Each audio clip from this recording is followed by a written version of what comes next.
Role था। हम ठीक वहीं घाट के कोने पर मुस्तैद खड़े थे, लेकिन अचानक उस भीड़ में धमाका हुआ और भगदड़ मच गई और तुम लोग तमाशा देखने उधर भाग गए।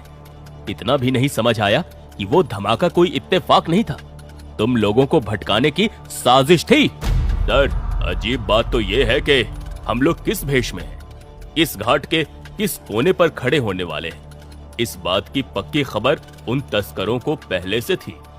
उन्हें हमारा पूरा प्लान मालूम था सर। क्या मतलब? हाँ सर, हम लोग ने तो अपनी सरकारी गाड़ियां भी बहुत दूर पार्क की थी, फिर भी उन्हें पता था कि पुलिस कहां कहां घात लगाए बैठी है। इसका मतलब साफ है, ऑपरेशन फेल नहीं हुआ, उसकी खबर पहले ही लीक हो चुकी थी। ये जानकारी सिर्फ कुछ चुनिंदा लोगों के पास थी, यानी या तो थाने में कोई भेदी है या फिर घाट पर मौजूद कोई ऐसा शख्स जिस पर कभी किसी का ध्यान भी ना जाए। अब क्या हुक्म है सर? अब सीधे जग्गा को मत ढूंढो, पहले उस मुखबिर को ढूंढो जो पुलिस की नाक के नीचे बैठकर ये पूरा खेल खेल रहा है। अगली सुबह शेरा और लल्लन एक नए सौदे के लिए पुरानी बाजार पहुंचते हैं। चारों तरफ पुरानी मूर्तियां बिखरी हैं और दुकान का मालिक उस्ताद एक पुराने कागज को सीधा कर रहा था। क्या हो उस्ताद, ये दुकान खोले हो कि कबाड़ खाना?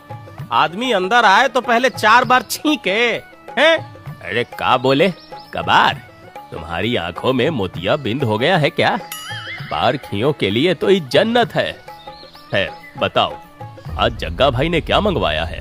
अरे वो 500 साल पुरानी हस्तलिपि जो ताड़ के पत्तों पर लिखी गई थी, वो गोरे साहब लोग उसके लिए करोड़ों देने को तैयार हैं। कहाँ रखे हो? हमारे पास कोई लिपि पीपी नहीं है। अरे काहे बना रहे, पक्की खबर है कि माल तुम्हारे पास ही मिलेगा।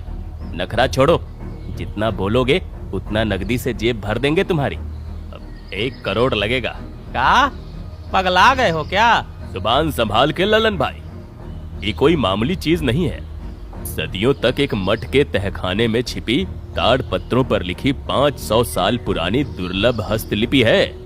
विदेशी मार्केट में इसकी कीमत पूरे 5 करोड़ है। 5 करोड़, चाहे कितनी भी कीमती हो, जब तक तुम्हारे दुकान पर पड़ी है ना, है तो ये कबाड़ ही। कीमत तो इसकी तब बढ़ेगी जब ये हमारे हाथ आएगी, इसलिए भाव ठीक से लगाओ। और अगर हम भाव कम ना करें तो तो बेटा मार देंगे गोली तक केहू ना बोली, फोड़ देंगे बम, निकल जाएगा तुम्हारा दम। अरे धंधे में इतनी गर्मी ठीक नहीं ललन भाई। चलो तुम ही बताओ, कितना लगाओगे? उस्ताद के साथ कड़े मोल भाव के बाद